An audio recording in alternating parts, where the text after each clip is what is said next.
গরুর মানুষের পিছিয়ে বেঁচে থাকবে, আমি বেঁচে থাকবো।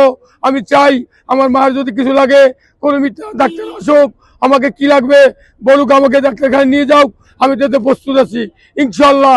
আমি কোনো ভয় করি না, মরে গেলে মরে যাবো, কিছু করার জন্য আমি 18 কোটি মানুষের জন্য আমার মায়ের দিয়ে আমার মা আমার জন্য জীবন আমার জানবে যদি জীবন থাকে আমি খুশি। আমি কারণ আমি বহুত লাশ গোসল করিয়েছি, 3166 জন লাশ গোসল করাইছি।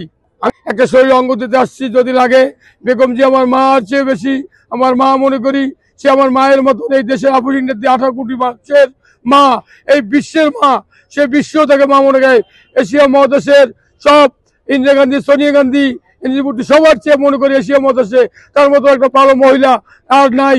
এর মতন গণতন্ত্র মা এই দেশে আসবে কিনা আর বলতে পারি না।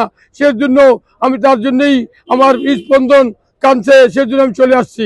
সন্তান তারেক রহমানকেও দরকার, কারণ দেশ বিদেশে তারেক রহমানকে চায় না, কারণ চায় না।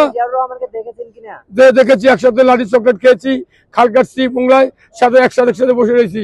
আমার 50 বছর বয়স। আমার নাম আব্দুল সালাম ব্যাপারী। মোংলা কুমারখালী, হ্যাঁ মোংলা কুমারখালী বাসা। বিএনপির কাছ থেকে আমি বুঝবার হতে যুক্ত যাচ্ছি, জিয়ার আমল থাকতেই আমি বুঝবার হতে আছি। বিচারপতি সত্তারে নির্বাচন করেছি, বিচারপতি সত্তা যে সময় নির্বাচন দিয়েছে সে সময় করেছি। বিচারপতি সত্তারের তো ছেলেবেলে ছিল না, আমার মায়ের কিছু ছিল না। বিচারপতি সত্তার আমার খালেদা জিয়াকে মেয়ের মতো চলেছে, মেয়ে জানছে, সেই বিচারপতি সত্তা তাকে সবকিছু দিয়ে গেছে।